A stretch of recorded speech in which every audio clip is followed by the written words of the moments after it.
Hello, Gaston County. Welcome to episode number 152 of Gaston's Great, a podcast highlighting some of the great things happening in and around Gaston County. I'm your host, Stephen Long. We are coming to you once again from the worldwide headquarters of GSM Services right here in downtown Gastonia. We are highlighting another great individual who is involved in our community and has served our community for many years. I'm very happy to have Joe Ramey on the podcast today and looking forward to hearing about his journey. Joe, it's great to have you on and welcome to the podcast. Well, Stephen, thank you so much. Glad to be here, and I appreciate the opportunity to come share with you. Absolutely. So, the first question is pretty straightforward and simple. And you know what? Sometimes we don't get off the first question because it depends, So, we've already warned Joe, not only is he in control of the time limit today because you give a chief a microphone, I could talk forever. So, mine and Joe's connection is just in community work, and we're in Rotary together. So I just have a lot of respect and appreciate Joe's service. But first up, Joe, just if you don't mind, tell us a little bit about yourself and anything you'd like to share before we get into maybe some specific questions. Well, I'm a native of Gaston County. I grew up in Cramerton and attended South Point High School, class of '86. Don't hold that against Red you. Raiders. This green wave won't hold that against you. Yeah, during high school, I started working at Rainbow Paint and Wallpaper with Osterwood, Steve Barkley, and Jerry Clemens and their families. And I started in the Belmont store, actually. Okay. And that's how I paid my way through college. So while working there, I attended Gaston College and then UNC Charlotte, graduated from UNC Charlotte, where I then got my job in law enforcement with Gaston County Police Department. And then while I was there, during that period of time, I met my wife, Dr. Joy Cole, who's a chiropractor here in town. And we got married. And A recent Paul Harris fellow? Yes. Yeah. Thank you very much. Absolutely. And so then I, while working at the police department, got promoted to sergeant. While I was a sergeant on the road, worked on my master's degree in business from Gardner Webb. And then, we had our son Aaron about 16 years ago. He's out there driving somewhere, so on the lookout for him. I'll stay parked. So you're telling me to stay parked right now? Parked, yeah. So I attend Parkwood Baptist, where I'm chairman of the deacons. Oh, wow. And I knew that. Graduate of the FBI National Academy, class 257. Also went to North Carolina State's Administrative Officers Management Program, class 50. And so one of a few people that's done both. And so worked my way up through the ranks at the police department from sergeants to detective sergeant to captain to assistant chief to chief for a little over 7.5 years. Okay. So for me, my journey kind of started with you a little before you became chief, but knowing you as the Gaston County Police Chief. So that's kind of where I want to take this. So why law enforcement? What did anything inspire you specifically to go down that road? Well, I have an Uncle Jim on my mother's side who was a police officer at Carolina Beach. He was a lieutenant down there, and of course local officers. But for me, a lot of different people also in the military in my family. Okay. So one way to give back to the community, since I was probably in the second grade, I felt like was to be a law enforcement officer. And so that's where I focused, and that's where I continued to pursue even from high school on, the law enforcement career, which was a way to serve your community and give back to your community, much like the military's, a little bit different, but that's where I saw my path and my career going, and that's what got me there. So when that started, did you say, okay, I'm going to be a police chief somewhere someday? This is funny. So when I started working at the paint store, I knew that I wanted to be in law enforcement then. Okay. But I was only 18. And of course, in high school, I was really 17 when I started at the paint store. So I figured, okay, I got to be 21 to be a law enforcement officer in North Carolina. So I needed to get some education that would help me. That would only help me. So I started at Gaston College going after work, working on a criminal justice degree. And then the more I worked on that, the more I felt like the more education you got, the more opportunity you got. Sure. And so I felt like, when I got into the job and into the education part of it, you learn more about the opportunities that are before you. And so I felt like, okay, I got to set some goals and try to achieve those goals. And so when I graduated and I interviewed for the county police, one of the questions was, where do you see yourself in 5 years? I was like, well, I'd like to be a detective or a supervisor or something.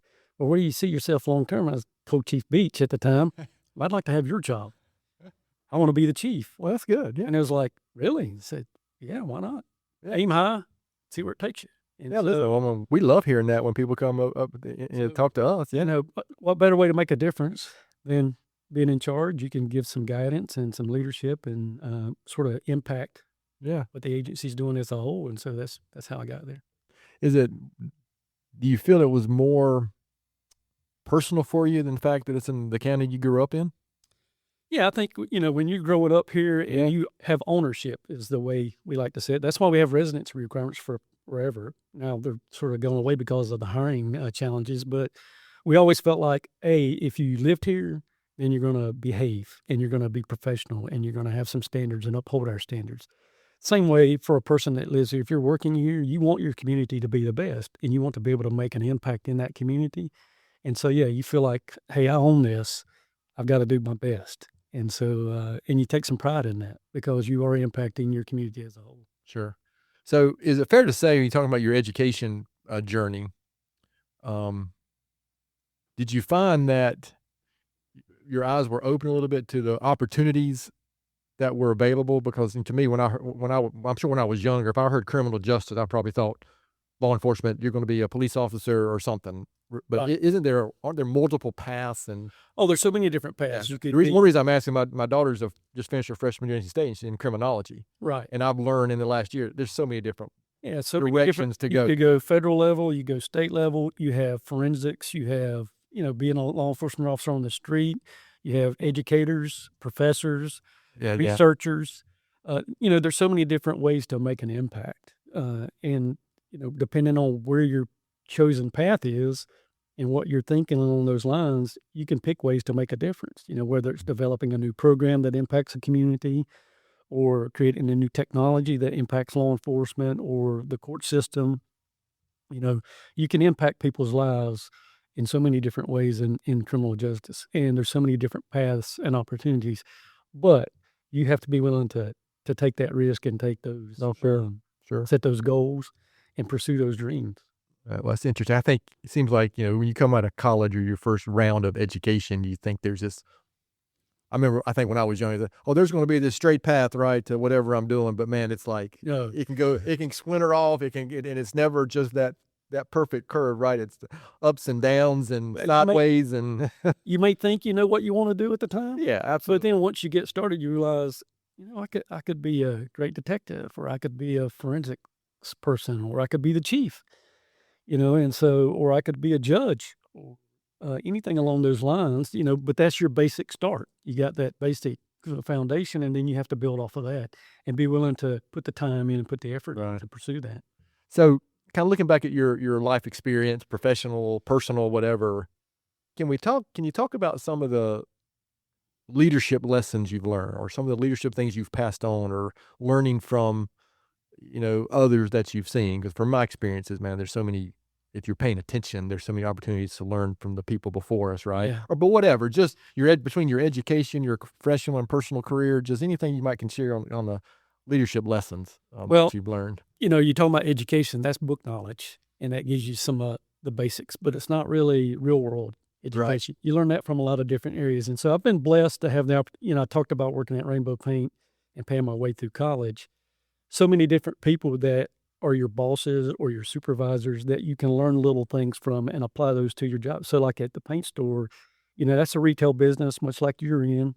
And so it's about customer service and, making the customer happy and answering their questions and getting them the answers that they might need.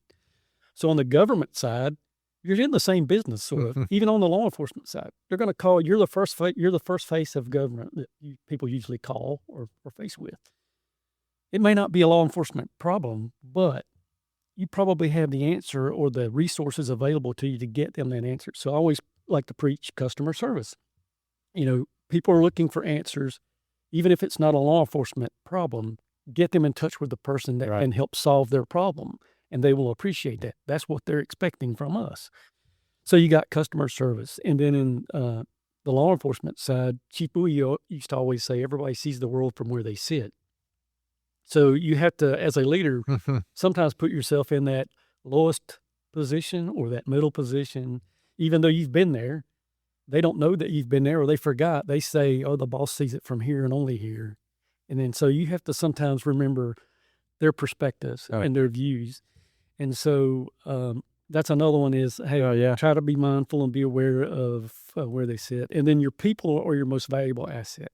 So if you can give them the tools to be successful, they can make you successful.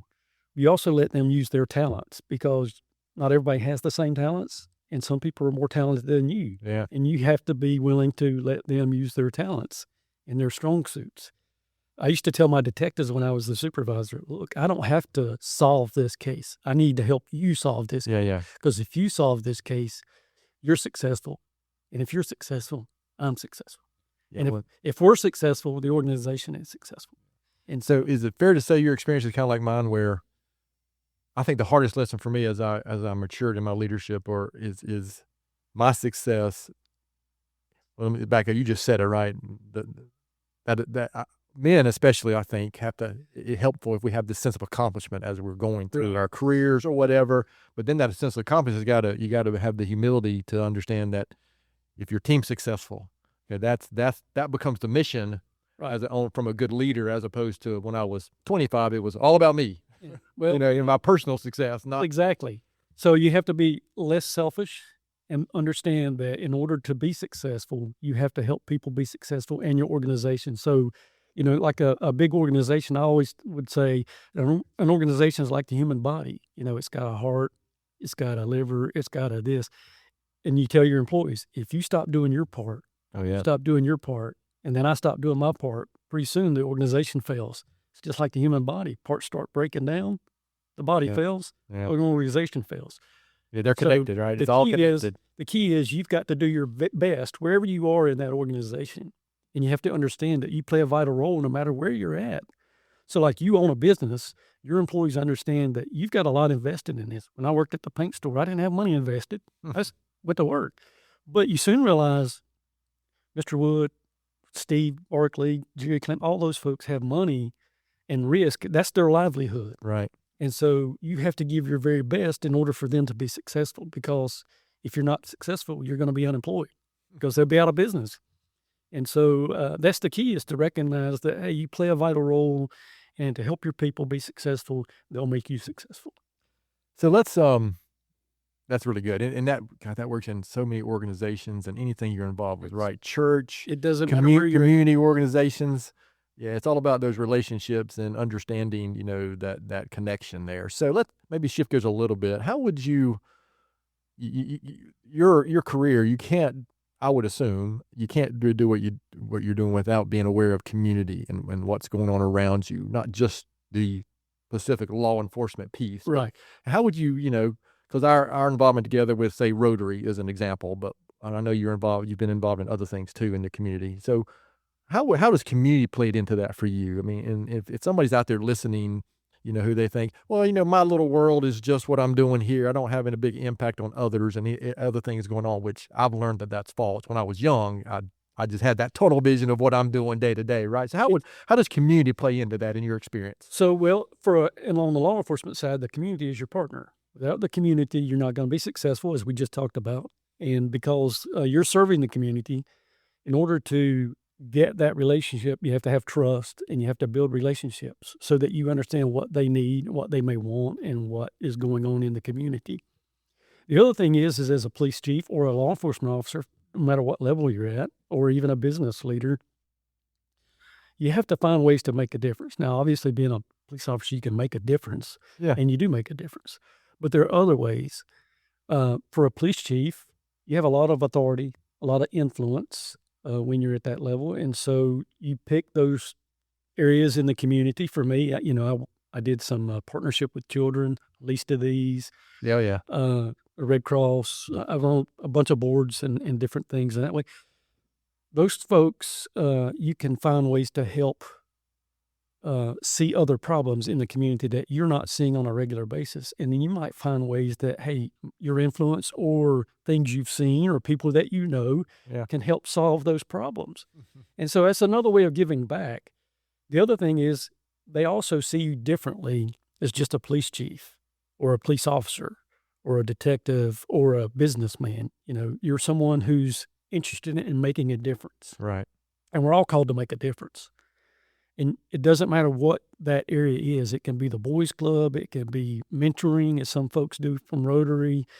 No matter what it is, that little bit of time that you give makes a difference in somebody's life. And that's a way to give back. And we should all find ways to give back somehow. For me, the community's done so much for me. Right. I grew up in a mill village. My parents worked in the mills, so I've been a benefactor of a lot of different things. And so one way to give back is to participate. And now you've reached the summit being on Gaston's Great podcast. Man, nothing's great. I didn't realize it. Oh, man. At the pinnacle. Yeah. So something triggered when you were talking there. Because this is something I think a lot of younger people, not just younger people, that's not a fair statement. That what they don't realize is the impact they have on others. When did something happen in your career as you've going through that where you started to realize, the things I do, the things I say do matter, and people are watching or paying attention? Because, that old, setting the lead by example and all that is important. But it somewhere along the line, I started to realize, the thing, how I show up here, how I show up at Rotary, how I show up at my church, how I show up when I'm going, in a kids group. I used to coach my kids' youth sports through First Methodist Church. It mattered how I showed up and what I said, and, and cause they're listening, right? And they're watching what you're doing. So when did something happen along the way where you say, oh, you know what, these people are watching and they're paying attention, and what I'm doing and saying is making an impact? Yeah. So many different times on calls, you would handle a different type of call, whether it be a missing person or a larceny or whatever it might be. You say something or you put somebody in touch with someone and it's successful, or you're successful, then obviously, hey, we have the opportunity here to make a difference. And then, of course, you see a lot of different things and a lot of different ways that people are impacted. And you say, okay, I know how to get in touch, or I know how to solve that problem, or I think I can help solve that problem because of some of the experiences and some of the things that you've seen. And so all throughout my career, I've recognized, hey, I can help here. I was a mentor once, I volunteered at United Way when I was a patrolman, and started. Barbara Voorhees, as a matter of fact, was the chairperson or director. Executive director, yeah. So I would volunteer over there, and we created a little book, a resource book guide for folks that would tell you where all the resources were in the community. Yeah, that's good. I helped start put that together, and you start seeing, and you start looking at those things, and you go like, hey, that's impactful. Or you see kids, suffering, for lack of a better word, unfortunately. And you find ways that, hey, how can I help make a difference? How can you connect them with services, whatever they need? Whatever it might be. And so that's your goal, and that's your job at the end of the day. And that's how you make a difference, is you recognize those opportunities that fit your strong suits or fit your values, and you try to plug in. Because all of them need resources, and people are, again, our most valuable resource, and your time and your energy make a difference. All right. So that's a lot there. So when you look, it's just a big chunk to think about, right? And yes. I mean, sometimes that can be scary when you realize that you are making an impact. Like, oh, no. Oh, yes. Yeah. So you talked about words and people paying attention to what you say and that sort of thing. As a leader, or like for me as a chief, sometimes I had to be reminded, Chief, they're hanging on your word, or hey, you can't walk down the hall and just say this jokingly or pickingly, or you can't say this in front of a camera, or you got to be aware of it, because you're talking about a leadership lesson or whatever. I've been before the camera and said some things that if I could have been a little more specific and a little more clear, it would have been better understood. It would have created some heartache down the line for me. Some additional interviews, some follow up, and some lectures and things with elected officials I've learned one of my favorite little rules that helped me along the way is I call the 5-second rule is I count, especially if emotion is involved, I'll count backwards from 5 to 0 before I open my fat mouth, and it has saved me from saying some things that 5 seconds may not be long enough, especially if it's emotion, because if you make a decision on emotions, then it's going to be a wrong decision, or one that you regret later, and then the damage is done. Yeah. And it's hard to recover from that, depending on where you're at. So as a leader, you have to be mindful of everything you're doing. You're always being watched, and you don't think people are hanging on your words, but then that's my main kind of one of the main points there. You often don't realize how impactful we are. Yeah, but then they'll say something to someone else, and that person comes back to you, whether it be a a an assistant or whoever it might be and say, hey, did you say, yeah, but I was just, Yeah. Yeah, there have been times when I've said either here or community stuff or with my children, especially, oh God, I did say that. Yeah. Oh, sorry. I'm gonna have to go back and apologize. Yeah, say, maybe I didn't think that one through. Yeah, so you have to be careful and mindful. What about, looking back, you professionally, personally, anything, just a couple of things that you're kind of most proud of seeing, being involved with, or you're accomplished for your community, or just personally accomplished?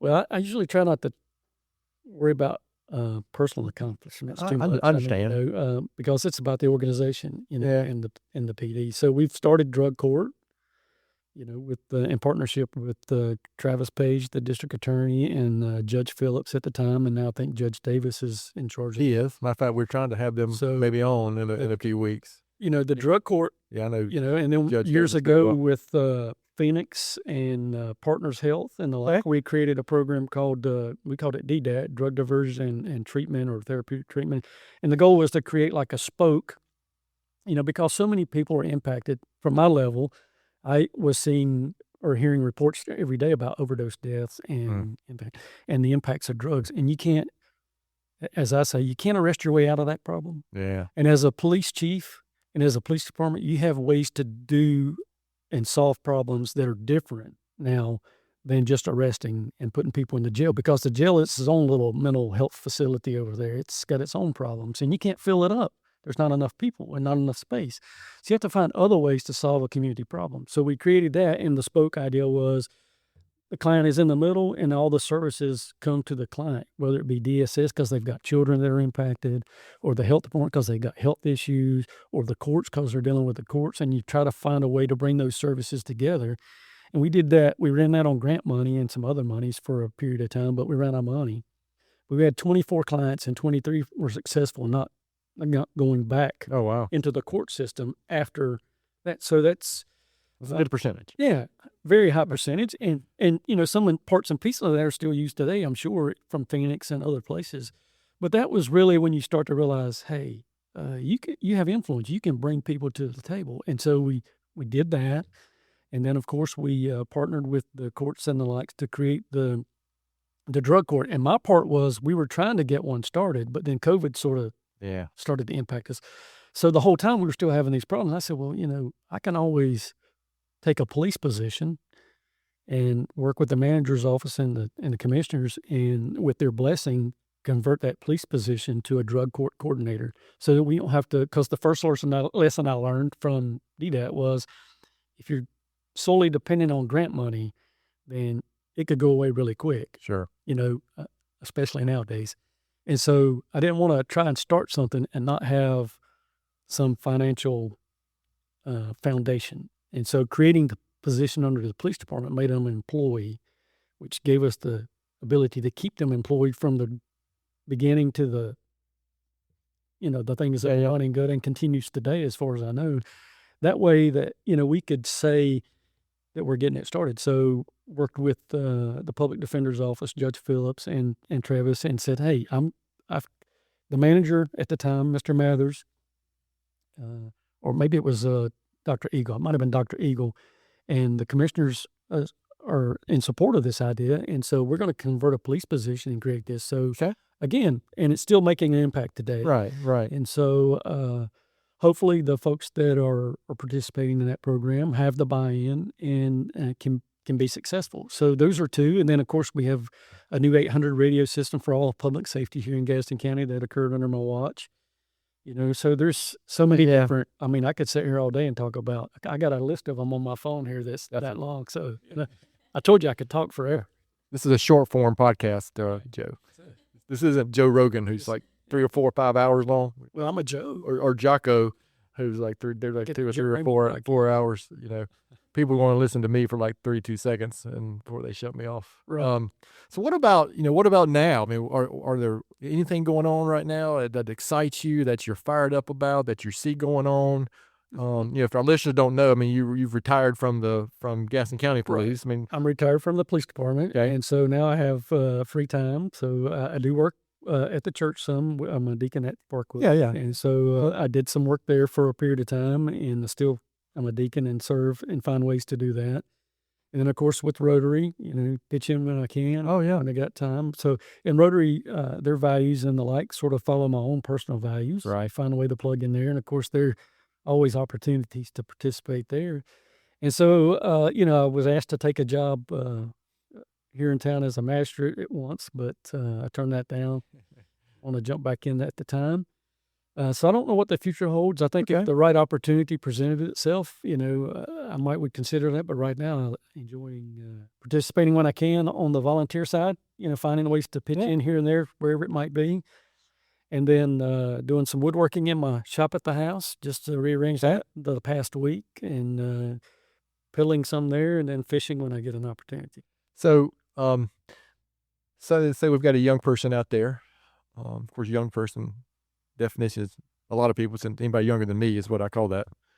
What advice would you give them? They're interested in criminal justice, law enforcement, anything associated with, that work that you've been involved with over the years. What would you encourage them to do, or are you still encouraging people to get in law enforcement? I mean, I think it's a phenomenal career. Right. I mean, it's that was a loaded question, but yeah, I agree.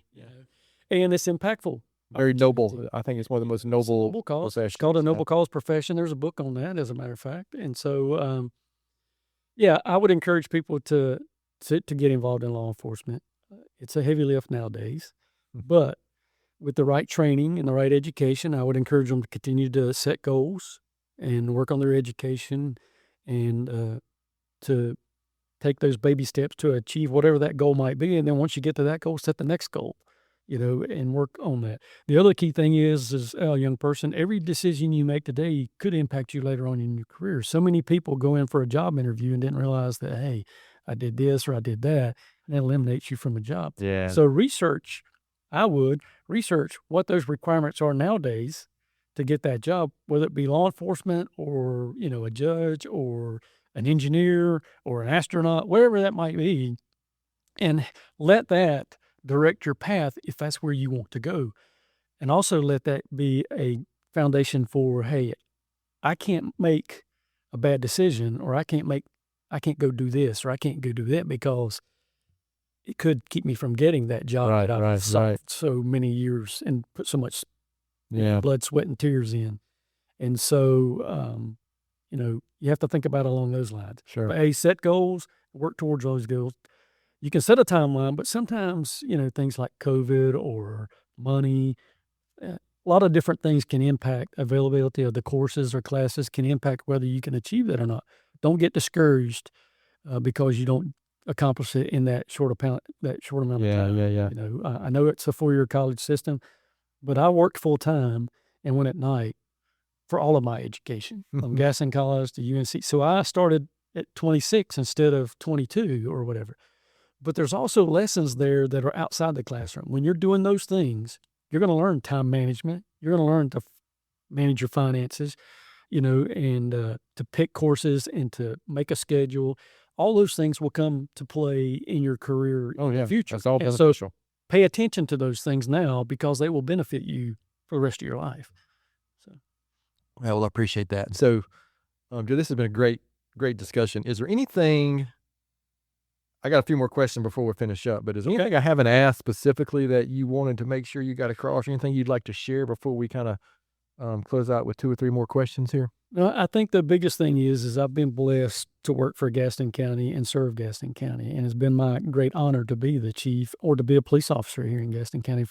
I started as a patrolman and worked my way up to the top.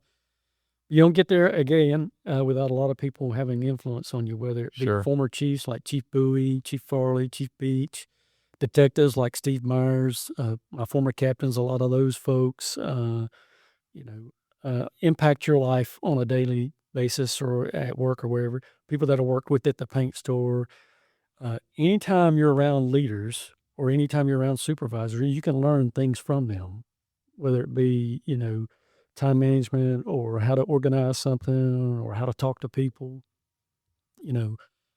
So I'm blessed in that aspect that I was around a lot of great people, and I want to give thanks to all my family members, and certainly my wife, Joy, who's been there through 27 years of this. Wow.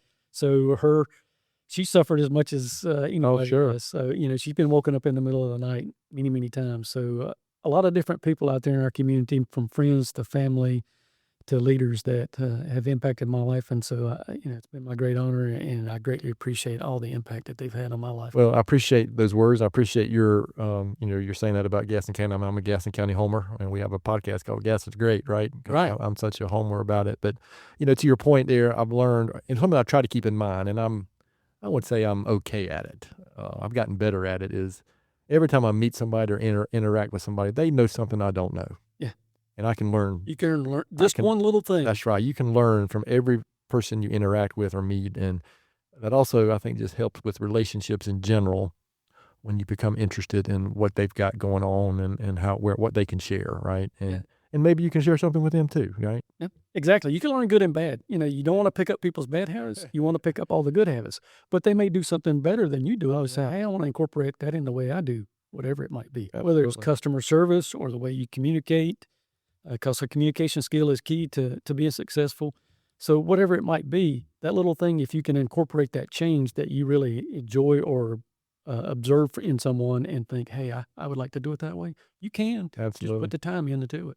All right, so a couple more questions, Joe, and we'll wrap this episode up. So, knowing this is a podcast about Gaston County and why we think Gaston County is such a great place, especially with someone like yourself who's been here a while, why would you, from your perspective, why would you say Gaston County is such a great place? Well, I think, there's a lot of opportunity here to be successful, whether it be in the business or professional arena. There's a lot of growth going on right now. We're close to Charlotte and close to the beach, close to the mountains. Yeah, those are the obvious. Just geographically, it's a great location. It's an outstanding location. The river separates us, from some of the troubles that have occurred across on the other side of the river. But the other thing is the people here. People here are genuinely willing to help you and genuinely willing to help you be successful and want to be a part of that. Obviously, every community has issues, but as leaders, our job is to help solve those issues or find ways to solve those issues. But the people here, a lot of talented people here, a lot of great ideas here. And so, again, I think there's a lot of opportunity and potential here in Gaston County for folks, and I would encourage them to give us a shout.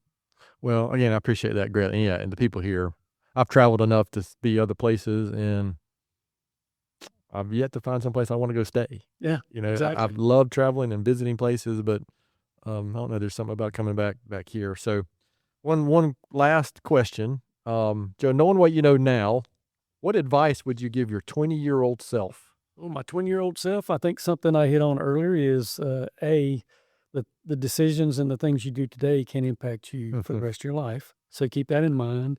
And then, if you have an idea of what you want to do in life, then research that, set that goal, and work towards that.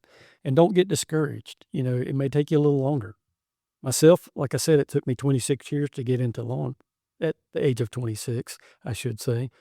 It can be done, and you can still be successful.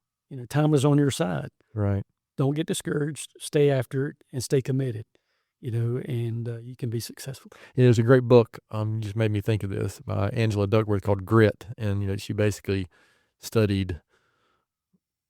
You could argue everybody's got maybe a different definition of success, right? Exactly.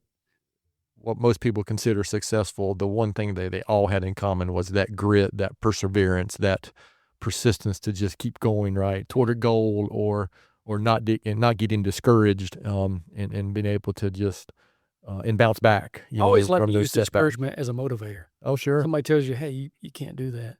Sure I can. Yeah. Watch. It may take me 6 months, or it may take me a year. But you turn that around, that little discouragement, and say, okay, that's going to be my motivator. I can prove to myself and to others that I can accomplish this. I like that question. Well, why not? Why not us? Why not me? Why not Gaston County, right? Exactly. I think that question, that's become more of the question around here of the last 10 or 15 years, at least in my experience, as before. It seemed like, we can't, that can't happen in Gaston County. Now it's more like, well, why not? Yeah. Why not? Why can't it happen in Gaston County? Don't be afraid to fail either. Yeah. If you fail, figure out, hey, what didn't work the first time, and let's start all over. Yeah, unfortunately, failure is the greatest teacher, isn't it? And Unfortunately. I should be an expert in so many things by now, if that's actually Well, we true. But could all be yeah. experts in a lot of different areas if we just pay attention sometimes. All right. Well, listen, Joe, I appreciate your time. I appreciate your commitment to our community. I appreciate your service to our community. Thank you. And I want to just acknowledge one thing real quick. You may not even remember this, but we had something, gosh, a little over 4 years ago. It was 4 years ago this month that happened here. Yes, sir. And that night, that very night, you were one of the first people that reached out to me. Well, And as a leader, you experience some things that sometimes you don't expect to experience. yeah, Whether it be, on my case, an officer-involved shooting, or in your case, a loss of employees. yeah. And I know the challenges that can be. And so, my heart went out to you, and I felt like, and to those families, Yeah. because, nobody expected that. And that's hard to overcome. And GSM has done a phenomenal job in overcoming and helping and being, taking it and turning it into something more positive. Well, I appreciate that. But those, again, as a leader, yeah.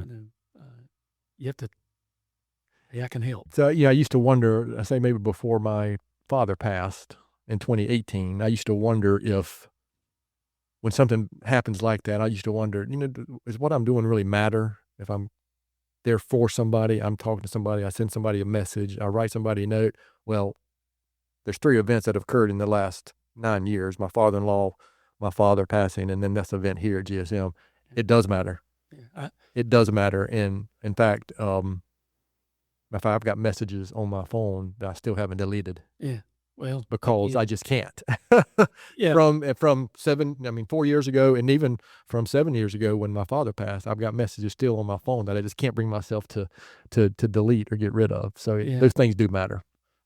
Again, to everybody, they matter. And so, in my position to reach out and, Yeah. I understand what you're going through and the challenges. If there's something I could do for you, that was the whole idea. Hey, Well, to me, that's like the ultimate community and leadership, moment encompassed in one thing, right? And so, and the community was really good to us and supported us through that. Again, I've said many times, and it's come up occasionally on our podcast here because of for whatever reason, but I do appreciate. So, any last words, Joe, before we close this episode out? Well, again, I appreciate the kind words, and I appreciate the opportunity. I think, my story is one that anybody could live. I mean, I grew up here in Gaston County and worked my way to the top of the police department. But there's a lot of other people out there that are successful. Well, and so again, it's really about the people that I've been in contact with throughout my life. Yeah. Well, the whole point we wanted to, I know a little bit about your story, but I've learned a lot today. But we want to highlight those success stories. And part of the reason is maybe there's somebody out there who is discouraged at this moment, and then I think you're a good example of that perseverance and, the Gaston County Police Chief. So that's something that, that story might touch and impact somebody else. And I know you have along the way, but they may not see it, right? Well, you mentioned your father passing away. My father passed away when I was 21. Oh, wow. When I was just getting ready to graduate from Gaston College, I think. And you could sit back and dwell on that. Sure. And certainly it's impactful, I would love for him to be here for me to talk to and say, me too. Hey, what do you think your son being a police chief or being this or being that? Right, just to see, because, he grew up with nothing, Yeah. And he worked in the mills here in Gaston County, but he provided, and my mother provided as well. And my mother is deceased as well. She died in 2010. But both of them worked hard to put food on the table and to help us to get to where we are. And you have to think about all that, I look back at what they went through and, what they were still able to, and then I look at where I'm at, and I got one child and they had 4, and you're like, oof, I can't imagine. Yeah. And so, you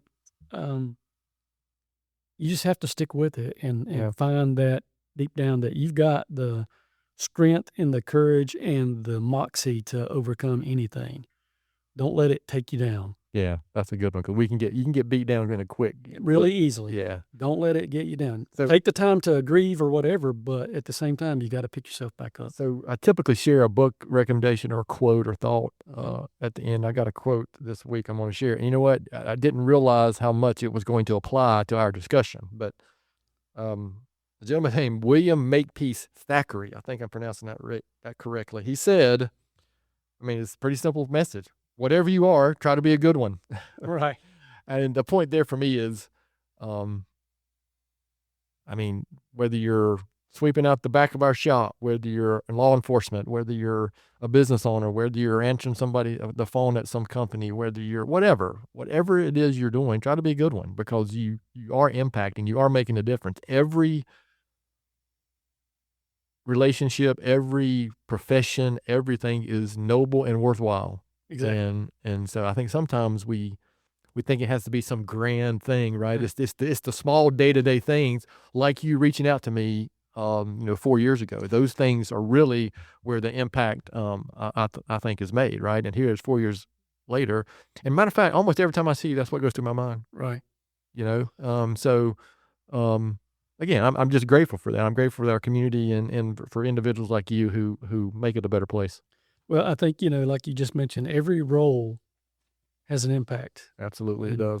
If you look at it from that level that, hey, I'm making an impact, and if you want to get to that next spot, then just continue to do that work. But also understand that whatever it is that you're doing, you're impacting that organization or that company or that business, whatever it might be, in what you're doing. They wouldn't have you there if you weren't making an impact. Right. And so just keep that in mind that you do matter. And the job that you do matters. And again, I think for you and what you're doing here, along with all the other things that you and your brother have done in the community, make a difference. And people see that and say, well, I want to be a part of that too. And that's leading by example. Well, and I being appreciate a good community corporate citizen is the best way to say it. And GSM is a good corporate citizen. Well, we appreciate that. That's part of our mission, and that's something our parents instilled in us, right? The community's been good to us, so that's what we're supposed to do. I mean, and my background as I'm not afraid to talk about, I'm a Christian, and that's kind of our calling too, right? Is to go not just, but even through our business, we can do that. I mean, that's part of the point. I mean, to me, for Joel and I, part of the point of owning a business is to be in a position to be able to do this. You're in a position to make a difference. And same thing as a police chief. You're in a position to make a difference. Yeah. Not just in your employees' lives, but the community as a whole. I know how to do that. Well, I appreciate all that very much, Joe. So we're going to wrap this episode up because I think Joe and I, we could all of a sudden be 3 hours and we'd be talking about community still. So I appreciate that greatly. So to our listeners out there, thanks so much for taking time to listen to today's episode. Please continue to spread the word if you can about the podcast. And please don't hesitate to contact us here at our email address, which is podcast@gastonsgreat.com. We're always looking for suggestions for future podcast topics and guests. You can find the podcast and subscribe at the website, gastonsgreat.com, or anywhere you listen to podcast. Podcast? What's a podcast? That's a new version. Podcast. And please follow us on all the social media platforms. And give us a good 5-star rating today because that helps us get noticed, right, Naomi? Right. All right. Thanks again to Joe for being our guest today. Gaston's Great is produced and brought to you by Naomi Hunt and Amy Anderson from GSM Services. I'm your host, Stephen Long. Thanks again for hanging out with us, and please keep coming back to hear more reasons why Gaston's great.